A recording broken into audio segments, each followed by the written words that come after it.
एक छोटे से गांव में सीता अपने 2 बच्चों के साथ रहती थी, श्लोक और परी। सीता एक विधवा थी। उनकी आर्थिक हालात खराब थी। उनका घर भी कच्चे घास का बना हुआ था। बेटा, तुम दोनों खाना खा लो, मैं चलती हूँ। पर माँ, खाना तो खा कर जाओ। नहीं बेटा, बहुत देर हो गई है।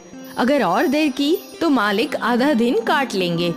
श्लोक, तू भी खाना खा ले और अपने काम पर चले जाना। जी माँ।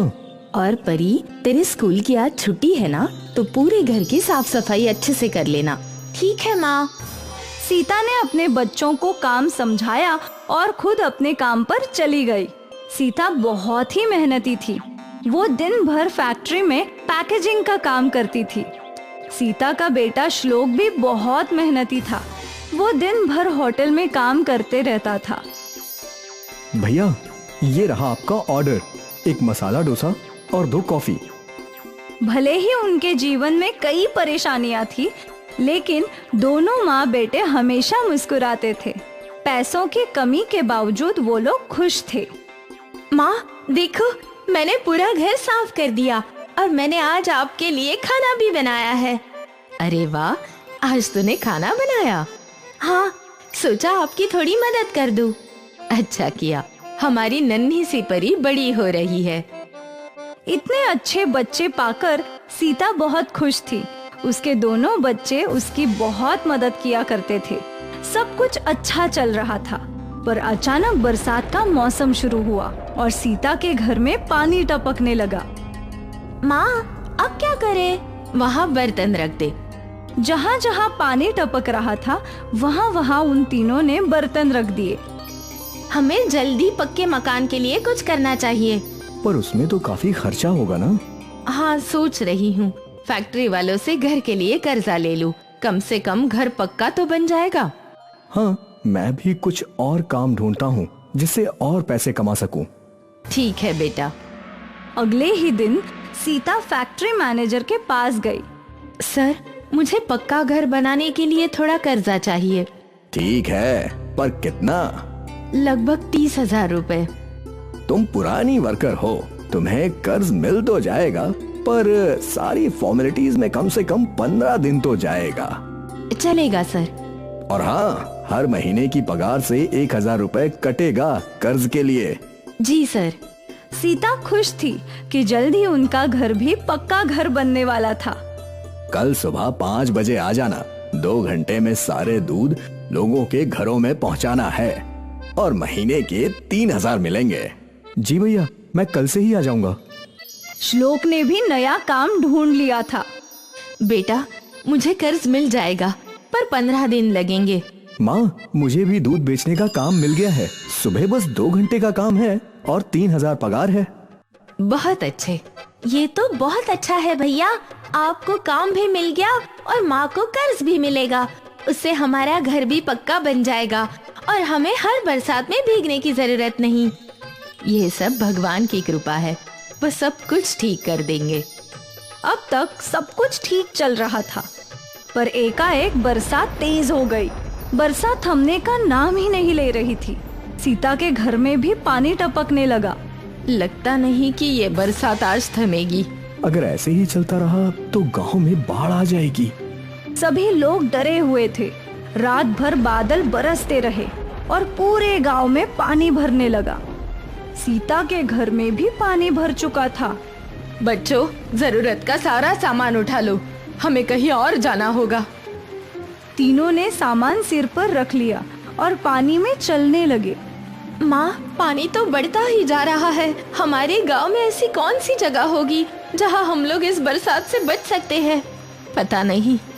श्लोक सोच ही रहा था कि उसे कुछ याद आया। माँ, मैं ऐसी एक जगह जानता हूँ, चलिए मेरे साथ। श्लोक अपने परिवार को गांव के सीमा की ओर ले गया। वहाँ एक ऊंची जमीन पर एक पुराना ट्रेन का डिब्बा था। हम उस ट्रेन के डिब्बे के अंदर सुरक्षित रहेंगे। बरसात से बचने के लिए तीनों उस ट्रेन के डिब्बे में चले गए। कम से कम यहाँ हम सूखे हैं। माँ, ये तो हमारे घर से भी अच्छा है। यहाँ सोने के लिए गद्दा भी है। हाँ हाँ, अब पहले कुछ खाने का इंतजाम करते हैं। सीता ने वो सारा सामान खोला जो वो अपने साथ ले आए थे। उस सामान में एक छोटा सा स्टोव और कुछ बर्तन और थोड़ा राशन था। सीता ने उन सब सामान से खाना बनाया। माँ, बहुत भूख लगी है। बस 5 मिनट। बरसात में चलने के कारण उन सबको भूख लगी थी। जैसे ही खाना तैयार हुआ, सीता ने बच्चों को खाना दिया और खुद भी खाने लगी। सभी ने हड़बड़ी में खाना खाया। हमारे घर का क्या हाल हुआ होगा? शायद डूब गया होगा।